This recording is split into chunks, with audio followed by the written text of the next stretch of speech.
오늘은 사도행전 8장 1절부터 3절까지만 읽겠습니다.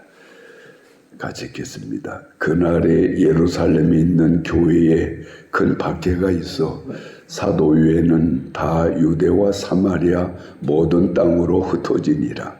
경건한 사람들이 스데반을 장사하고 위하여 크게 울더라. 사울이 교회를 잔멸할세 각 집에 들어가 남녀를 끌어다가 옥에 넘기니라. 아멘. 예루살렘 교회가 예수님의 그 십자가 사건 이후에 또 부활하시고 승천하시는 그 과정에서 제자들에게 성령의 불같은 역사가 임하게 되지요. 그래서 그 평상 보편적인 그런 사람이 지나지 않던 제자들에게서 병자를 고치는 능력도 나타나고 또 남들 앞에서 두려움 때문에 말 한마디 못하던 베드로와 요한 같은 사람들은 말씀의 능력과 은사가 나타나서 많은 사람들에게 예수의 복음을 전하게 되니까 그 예루살렘에서 하루에 3,000명, 5,000명이나 되는 사람들이 예수님을 믿겠다고 그렇게 그 모임으로 나오고 신앙 고백하고 세례를 받았다 이 말이에요. 그러니까 예루살렘 교회가 그야말로 기하급수적으로 큰 부흥을 이루었어요. 이게 상상을 초월하는 그런 기적 같은 역사가 나타났죠. 왜 그랬을까요? 지금까지 유대인들의 그 행태라고 하는 것은 강요된 율법에 따라서 마지못해 율법을 지켜나가긴 하지만 그 율법 자체 속에는 하나님의 능력도 없고 하나님의 감동도 없고 은혜가 없어요. 그러니까 두렵고 공포감 때문에 지켜가기는 하지만 그 율법 속에서 뭔가 큰 깨달음과 감격을 찾아내기가 어려웠던 한마디로 죽은 종교, 이게 율법적 종교였단 이야기죠. 그런데 율법 위에 또 다른 한 의가 나타났으니 곧 예수 그리스도라. 하나님의 아들이 인간의 몸을 입고 이 세상에 율법을 대신해서 오셨다 이 말이에요. 그래서 누구든지 예수를 믿으면 이제는 율법의 굴레에 쓰일 필요가 없고 율법의 종이 될 필요가 없다. 그래서 나를 믿는 자는 죽어도 살겠고 영원히 살아나리라. 이런 예수님의 복음을 이제 제자들이 대신 전하게 되는데 이 제자들을 통해서 이 복음의 말씀을 듣기만 하면 사람들의 심령의 움직임이 막 일어난다 이 말이에요. 감동이 막 일어난다 이 말이에요. 지금까지 율법을 통해서 느껴보지 못한 신비한 능력들이 그 제자들을 통하여 들려지는 예수의 복음 속에서 나타나더라 이 말이에요. 그런 감정적인 변화뿐만 아니라 실질적으로 운명적으로 안준병으로 태어났고 눈먼 소경으로 태어났고 또 천병이라 일컬어지는 문둥병을 얻게 되고 하는 이런 무서운 전염병과 질병에 시달리는 사람들이 예수님의 제자들이 그들의 머리에 손을 얹고 기도하는 순간에 그 모든 병이 다 떠나가더라 이 말이에요. 그러니까 많은 유대인들이 정말 살아있는 종교, 진정한 신앙의 길은 예수 그리스도 그 복음 안에 있다 하는 것을 사람들이 깨닫게 된 거죠. 그래서 어마어마한 사람들이 예루살렘에서 예수를 믿겠노라고 그렇게 그 그리스도인들의 모임에 참여하게 됐다는 거예요. 그래 대략 그 당시 초대교회의 예루살렘 교인들의 숫자가 얼마나 되었을까? 10,000명에서 20,000명 정도가 매주 주일마다 모여서 하나님께 예배를 드렸을 것이라고 짐작을 하는 것이죠. 그러니 한 공간 안에 10,000명이나 20,000명이 매주마다 모인다면 그들에게서 또 헌금이 나올 것이고, 그러면 그 교회가 얼마나 큰 힘을 갖게 되겠습니까? 많은 헌금들이 모여지죠. 그래서 이 헌금을 가지고 이제 홀로 사는 과부들, 또 어머니 없이 홀로 사는 아이들, 가난하고 힘들게 사는 그런 어려운 가정들에게 교회가 그들을 먹여주고 입혀주는 이 구제 사업을 이제 시작을 했다 이 말이에요. 그런데 이 구제 사업의 방식이라고 하는 것이 소위 쟁반 기금이라고 하는 게 있었고, 광주리 기금이라고 하는 게 있었는데, 광주리 기금은 뭐냐? 교인들이 매주마다 헌금을 하게 되면 그 헌금을 모아가지고 그 가난한 과부들이나 어려움 당하는 사람들에게 하루에 아침 저녁 2끼씩을 먹을 수 있는 공평한 물질을 매주 월요일부터 토요일까지 먹을 수 있는 그 음식을 제공해 주었어요. 그 다음에 그들의 필요한 옷도 제공해 주었어요. 이것은 오늘날 사회복지 제도의 시초가 되었던 것이죠. 그 다음에 이 쟁반기금이라고 하는 게 있었어요. 그럼 쟁반기금은 뭐냐? 사업을 하거나 장사를 하는 사람들이 갑자기 시류가 나빠가지고 그 사업에 망하게 될 때, 그때 또 다른 사업하는 교인들이 그 헌금을 쟁반에 모아가지고 이 많은 양의 헌금을 그 무너져 있는 사업가, 큰 위기를 당하고 있는 그런 사람들에게 일시에 많은 돈을 한 번에 도와주는 거예요. 그래서 이자 없이 그렇게 도와주고 이제 힘 닿는 데까지 그걸 네가 사업을 해서 갚아나가라. 이제 이런 쟁반기금의 운영과 광주리기금의 운영의 방식으로 구제사업을 교회가 계속했던 것이죠. 그런데 문제는 이렇게 교회 수는 많아지고 교회 재정도 많아지다 보니까 구제사업까지 하게 되다 보니 어떤 일이 생겼는가 하면 히브리파 사람들은 왜 우리를 차별하느냐? 왜 우리에게 조금 더 주지 그 양을 좀 적게 주느냐? 또 헬라파 사람들도 있어요. 헬라파 사람들이라고 하는 것은 고향을 떠나서 외지의 나라를 떠돌다가 이제 다시 고향으로 돌아온 사람들. 이게 헬라파 사람들이에요. 그 사람들 중에도 가난하고 어려운 사람들이 있었고, 그 고향 땅에 끝까지 머물렀던 사람들을 히브리파 사람이라고 했는데, 그들도 역시 어려움 당한 사람이 있었다 이 말이에요.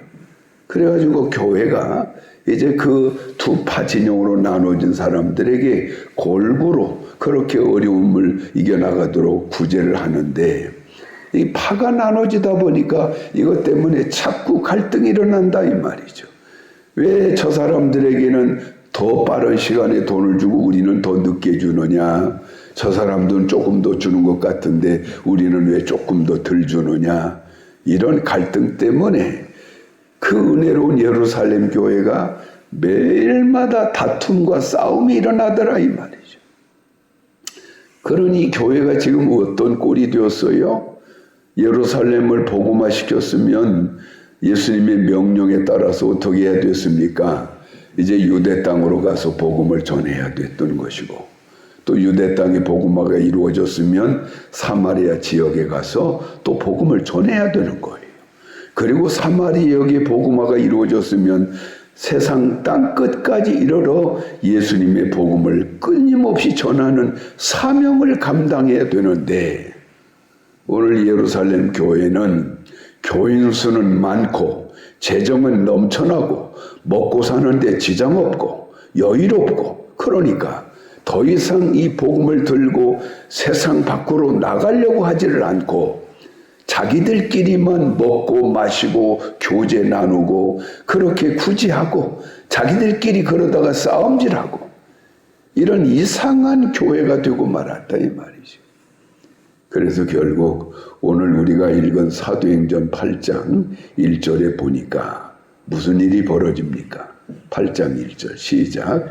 그날에 예루살렘에 있는 교회에 큰 박해가 있어 사도 외에는 다 유다와 사마리아 모든 땅으로 흩어지니라. 하나님이 예루살렘 교회를 흩어져 버렸다 이 말이에요. 유대인들의 그 대박해를 통해서 예수 믿는 기독교인들이라면 무조건 다 잡아 죽이고 어마어마한 핍박을 가하게 되니까 예수 믿던 유대인들이 천부 밤보따리를 싸들고 목숨을 보존하기 위해서 세상 끝으로 다 도망을 쳐버렸다 이 말이죠. 그러면 결과적으로 어떻게 됩니까? 빌립이라고 하는 그 평신도 집사는 사마리아 지역으로 아내와 아이들을 데리고 도망을 쳤어요. 그런데 그곳에 가서야 뭘 깨달았을까요? 우리 주님의 마지막 그 유언의 말씀을 우리가 잊고 살았구나. 예루살렘이 복음화되었으면 유다와 사마리와 땅끝까지 이르러 복음을 전하라고 하셨는데 그걸 망각하고 그냥 우리끼리 먹고 마시고 즐기고 이렇게 늘루날라 하고 있었으니 우리 하나님께서 얼마나 진노하셨겠는가. 이걸 깨달은 거예요. 그래서 빌립이라고 하는 집사가 그때부터 그 깨달음을 바탕으로 사마리아 지역 사람들에게 예수님은 우리를 위하여 오신 하나님의 아들이십니다. 예수를 믿으면 당신의 운명이 바뀝니다. 당신 구원받습니다. 당신의 삶이 달라집니다.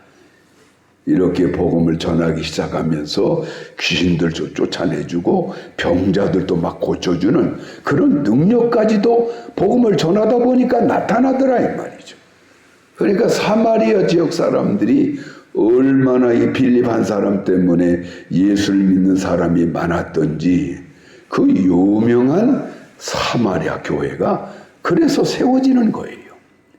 그래서 그 뒤로도 많은 성도들이 예루살렘을 도망을 쳐서 세계 각지로 흩어지다가 안디옥 교회도 세우게 되고 많은 이방 교회들을 그때 예루살렘 교인들이 흩어져서 그런 많은 교회들을 세워지게 된 것이죠. 오늘 우리에게도 예수님께서는 사명을 맡겨주셨습니다. 우리가 예수를 믿고 하나님의 자녀가 되고 이 큰 구원을 받고 우리에게 하늘로부터 내려지는 신령한 은사와 재능과 능력을 충분히 주셨는데 이렇게까지 하신 이유는 뭐냐? 이제 너희가 구원받고 그 은혜를 맡기겠으면 너희 또한 나가서 아직도 이 사실을 모르고 어둠 속에 방황하는 너희 가족들, 너희 이웃들에게 끊임없이 복음을 전해서 그 사람들도 예수의 제자로 만드는 이 복음 전도의 사명을 감당하라고. 그래서 그 많은 사명과 함께 은사와 재능과 능력까지도 우리에게 주셨다는 이야기죠. 그러니까 오늘날 우리 성도들 통해서 정말 믿음 위에 바로 서고 예수의 심령을 이해할 줄 아는 사람이라면 어떤 사람일까요? 끊임없이 이웃들에게 관심과 사랑을 가지고 예수 믿도록 독려하고 예수님을 믿자고 말하는 것. 이게 얼마나 우리에게 주어진 귀한 사명인가 몰라요. 어제는 제가 어느 사무실에 잠깐 앉아 있는데 어느 곱게 생긴 여자분 하나가 뭐 사탕하고 무슨 쪽지가 들어있는 걸 가지고 와서 힘내세요, 힘내세요 하면서 그걸 자꾸 주고 있는 거예요. 그래서 어디서 오셨느냐고 그랬더니 교회에서 왔다고 그러더라고. 그 어느 교회일까 하고는 제가 그분이 논아주는 그 사탕이 들어있는 쪽지를 봤더니 하나님의 교회라고 써 있더라고. 그 제가 얼른 그 봉다리를 그 사람의 소쿠리에 다시 넣어주면서 우리는 정상적인 예수 믿는 기독교인들이니까 우리에게까지는 하지 말고 다른 데 가서 쓰시라고. 그리고 부득불 내쫓아버렸어요. 그러고 나서 저는 마음이 참 답답하고 괴로웠어요.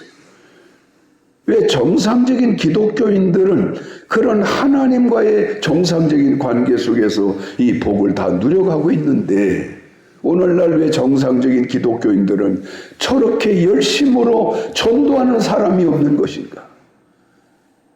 이단자들은 저렇게 매일마다 그런 핍박을 받으며 모욕을 당하면서도 저렇게 열심으로 전도하고 다니는데, 그 죽은 종교를 가지고도 저러고 다니는데 왜 산신앙을 가진 기독교인들은 벙어리가 되어 있고 말하지 않는 것인가? 이런 아주 답답함이 어제 갑자기 제 마음이 일어났던 걸 제가 느꼈습니다. 오늘 우리 그리스도인들은 정말 천국 갈 자격을 제대로 얻은 사람들이고 하나님 나라의 정상적인 시민권을 가진 사람들이에요. 예수 그리스도를 통해서 진정한 구원의 은혜에 들어와 있는 참 믿음의 사람들이다 이 말이죠. 그렇다면 우리에게 이 모든 은혜를 주신 목적은 오직 하나입니다. 그 사명을 감당해 나가라. 이제 너희가 은혜 받고 구원 받고 예수 믿었고 새 사람 되었으면 성령의 능력 안에서 예루살렘, 유다, 사마리아와 땅끝까지 이르러 내 복음의 증인들이 되어라. 오늘 우리 모든 그리스도인들은 이 사명에 있어서 게을름을 피우지 말아야 합니다. 이제부터라도 정말 간절한 심정으로 우리 이웃들을 다시 한번 바라보기 시작하고 그들에게 진정한 관심과 사랑으로 접근해서 정말 주님 앞으로 한 영혼을 이끌어내야 이게 진실로 하나님이 원하는 성도의 길이 오늘 또 되는 것입니다. 할렐루야. 우리 찬송하시겠습니다.